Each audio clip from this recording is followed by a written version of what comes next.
اطلب العلم أخي فهو درب به نور به ترقى به تحيا عالما حرا فخور اطلب العلم أخي فهو درب به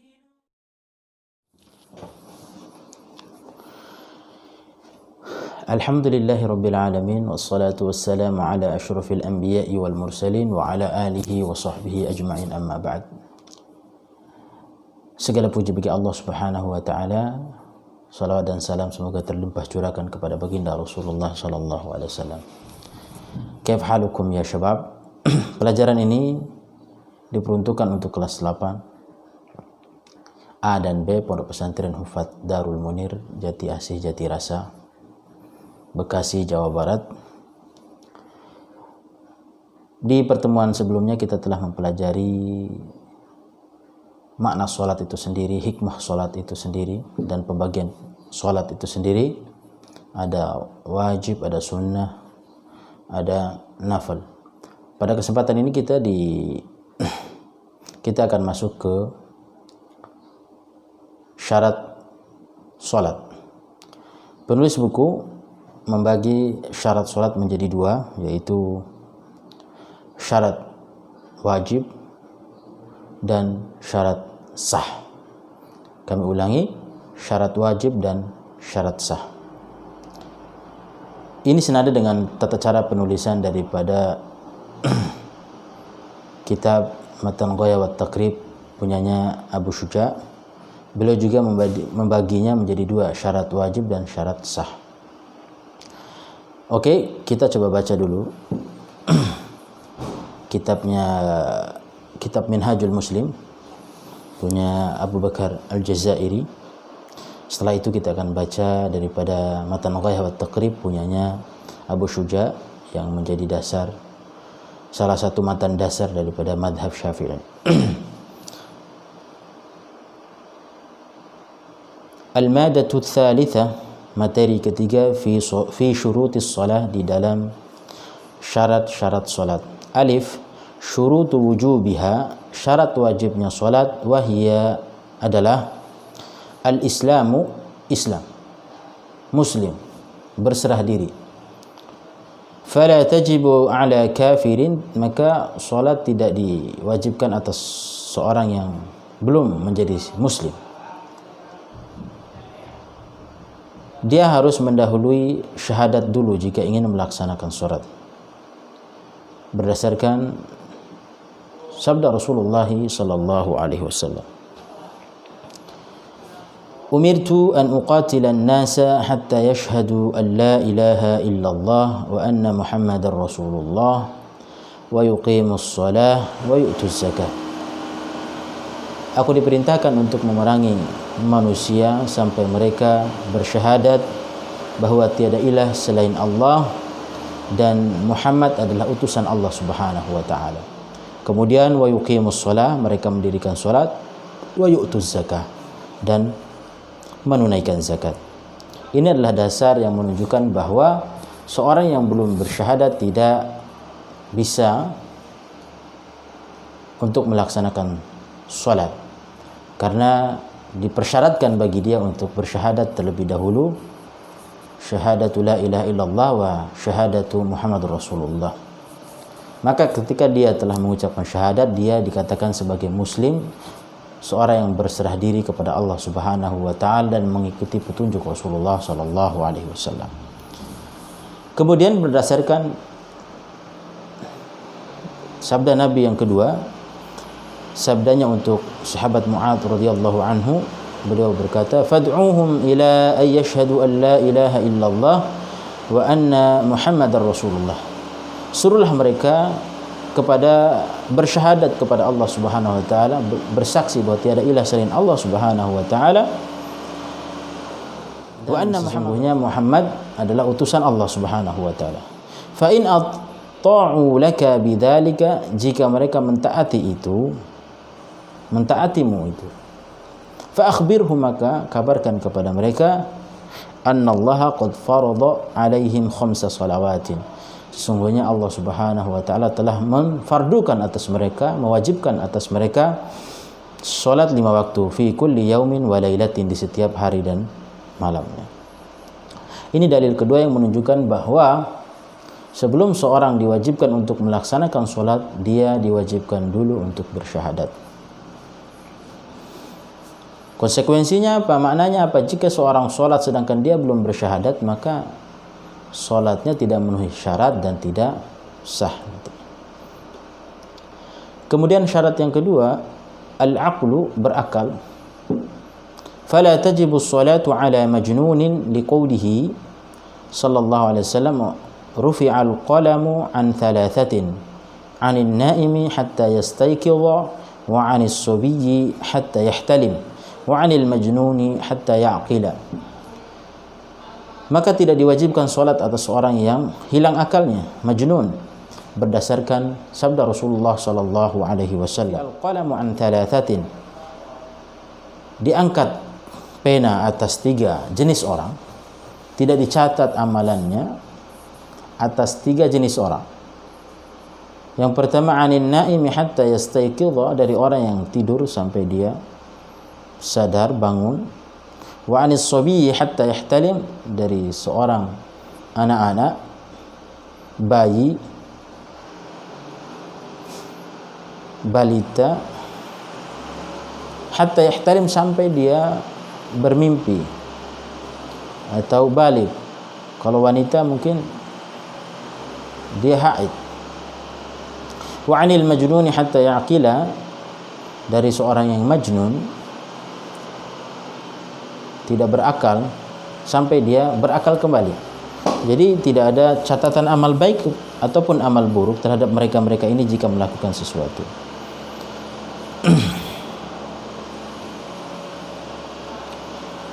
Syarat yang ketiga, al-bulugh, yaitu balik.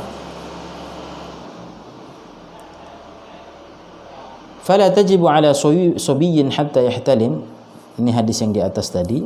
Maka salat tidak diwajibkan atas seorang anak, seorang yang berumur di bawah balik, sampai dia balik, sampai yahtalim, bermimpi. Kalau wanita sampai haid.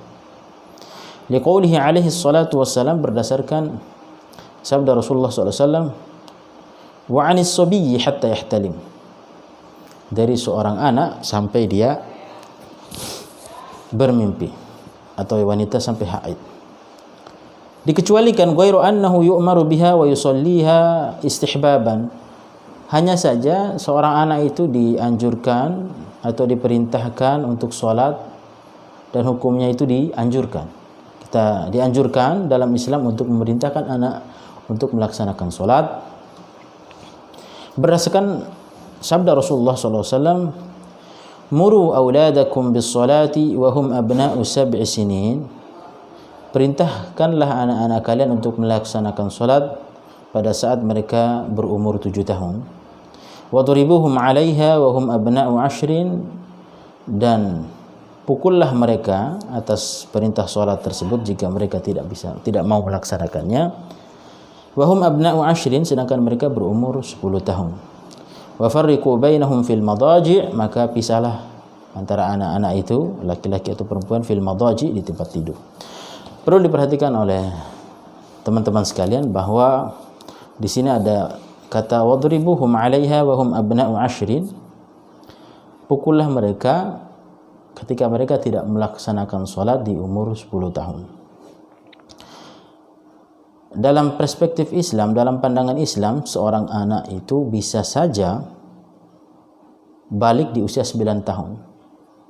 Jadi 10 tahun dia sudah balik.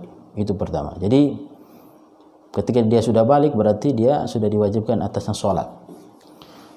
Jadi dalam Islam, menurut Islam, sebagian anak itu ada yang balik di usia 9 tahun. Hadis ini mengatakan wadribuhum 'alaiha wa hum abna'u 10, pukullah mereka jika mereka tidak melaksanakan sholat di usia 10 tahun. Maknanya apa? Yang 10 tahun ini adalah yang sudah balik, satu. Yang kedua yang perlu diperhatikan dari hadis ini adalah jika kita tidak pernah memerintahkan dia sholat di usia 7 tahun, yang mana hadisnya itu muru auladakum bis sholati wa hum abna'u 7 sinin, perintahlah anakmu untuk sholat di usia 7 tahun. Ini istihbaban ya, dianjurkan, disunahkan. Jika kita tidak pernah memerintah dia untuk melaksanakan sholat dari usia 7 tahun, maka tidak boleh kita memukul anak kita di usia 10 tahun karena tidak sholat, untuk yang belum balik. Kenapa? Karena perintah di usia 7 tahun ini sangat penting sekali, karena akan membuat dia merasa bahwa sholat itu perkara yang penting ketika kita selalu memerintah dia, selalu mengingatkan dia di usia 7 tahun. Wahai anakku, kamu sudah masuk 7 tahun, perintah Nabi untuk diperintahkan sholat secara, yang mana perintah sholat ini istihbaban, bukan wajib. Kita perintahkan dia tiap hari, tiap minggu, tiap bulan, tiap masuk waktu sholat. Maka ketika usia 10 tahun dia sudah balik, maka fadribuhum 'alaiha. Dengan syarat memukul di sini adalah mendidik.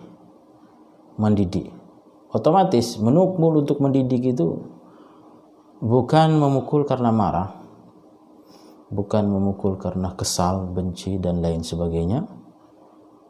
Maka ketika kita memukul dalam hal mendidik, insya Allah tidak keras pukul dengan.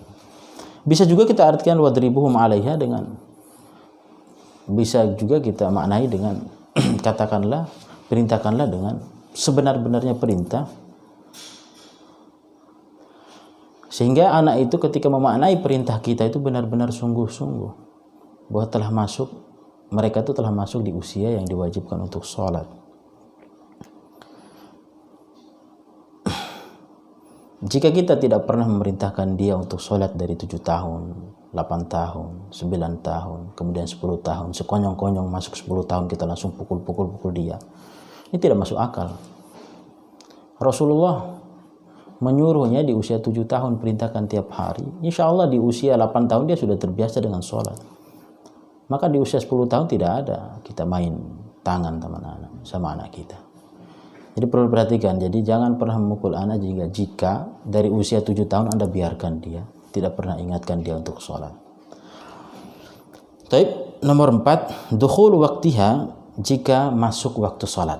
Jadi seseorang misalnya sudah Islam, berakal, sudah balik, dia untuk bisa melaksanakan sholat, masuk kewajiban sholat atas dia jika masuk waktu sholat tersebut. Maka tidak bisa seandainya seorang melaksanakan sholat zuhur di jam 11 atau sebelum masuk waktu zuhur. Mungkin contohnya begini, saya sebentar lagi mau jalan nih, saya mau sholat zuhur dulu jam 11 deh, nanti kalau udah jam 12:01 kalau masuk waktu zuhur saya udah gak bisa sholat secara sempurna kayak di rumah. Enggak, mungkin dia sedang dalam perjalanan, mungkin mau dalam perjalanan, jadi tunggu saja sampai waktu masuk, sholatlah, maka lakukan perjalanan, lebih mudah. Atau mungkin ya udah diakhirkan saja sholat di waktu asar. Atau mungkin jamak suri, yang kita sebut dengan jamak suri, mengakhirkan waktu sholat zuhur sampai benar-benar waktu darurah, sampai akhir waktu sholat zuhur. Kemudian sholat zuhur selesai, adzan asar, kemudian langsung sholat asar. Jadi seakan-akan kayak jamak takhir, padahal kita melaksanakan sholat zuhur di waktu zuhur, tapi waktu darurah. Yang kelima, kita baca dulu dalilnya yang menunjukkan bahwa masuknya waktu itu termasuk syarat wajib. Allah Subhanahu wa taala berfirman, "Innas salata kanat 'alal mu'minina kitaban mawquta." Ai dzatu waqtin muhaddadin. Sungguhnya salat atas orang-orang yang beriman itu kitaban mawquta, waktun muhaddadin, waktu yang sudah ditentukan. Begitu juga karena Jibril mengajarkan Nabi SAW waktu-waktu sholat. Jadi setiap datang waktu sholat, Jibril datang kepada Nabi, wahai Muhammad, sudah waktunya sholat duhur. Maghrib begitu, asar begitu, maghrib begitu, Isya begitu, subuh begitu. Setiap datang waktu sholat, Jibril datang kemudian mengajari Nabi SAW, ini sudah waktunya duhur, ini sudah waktunya asar, ini sudah waktunya maghrib, ini sudah waktunya isya, ini sudah waktunya subuh. Kemudian syarat wajib yang kelima adalah an-naqa'u min damil haidi wan nifasi. Seorang perempuan bersih dari darah haid dan darah nifas. Karena wanita itu sudah Islam, kemudian wanita tersebut berakal, kemudian wanita tersebut sudah balik, sudah haid, kemudian waktunya sudah masuk, tetapi dia masih haid atau masih nifas, maka fala tajibus sholatu ala haidin wala ala nufasa'in wala ala nufasa'a hatta tathira. Seseorang yang haid dan nifas tidak bisa melaksanakan sholat sampai dia suci. Berdasarkan sabda Rasulullah SAW, "Idza aqbalat haidatuki faturkis shalah." Jika datang waktu haidmu, maka tinggalkanlah sholat. Perlu diingat oleh kita bahwa bagi orang yang haid dan nifas, perintahnya adalah untuk meninggalkan sholat. Ketika dia tidak haid, maka perintahnya adalah untuk melaksanakan sholat. Ketika kita mentaati itu tidak sholat, maka berpahala jika dia sedang haid atau nifas. Ini dari kitab Minhajul Muslim. Sekarang kita coba baca di kitabnya Ahmad bin Husain Al-Asbahani Asy-Syafi'i yang lebih dikenal dengan Abu Syuja'. Kita baca beliau